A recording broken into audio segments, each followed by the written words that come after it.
Au niveau de l'énergie détectable, c'est justement ça l'expérience que moi et Jeff, on a faite avec la Tesla. Puis on a réussi à détecter des choses.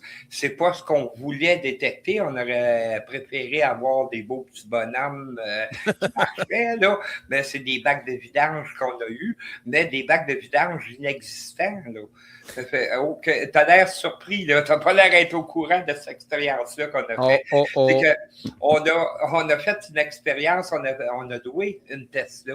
On est partis ensemble, puis on a fait la tournée des cimetières. Puis, en prenant les chemins à l'intérieur des cimetières, il y a des bacs de vidange qui apparaissaient sur l'écran de la Tesla. Et dans les cimetières, il n'y a aucun bac de vidange. OK? À un moment donné, on s'est posé la question, est-ce que c'est les monuments qui mélangent l'ordinateur, tout ça?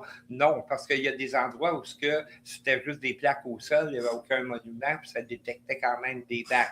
Puis c'était aléatoire.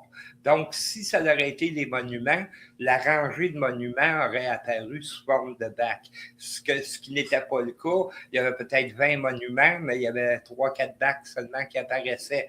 J'ai sorti du véhicule, je me suis approché de l'endroit où on voyait un bac.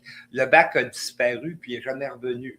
Tu en as parlé à Jeff. Je me souviens dans un live, tu en as parlé. Oui, puis on en a parlé ce matin un peu aussi. Ça fait, à ce niveau-là, oui, la Tesla détecte quelque chose. Qu'est-ce qu'elle a détecté? Est-ce que c'est des armes? On ne pourra jamais le dire. Comme on disait, on n'aura pas de réponse ce soir.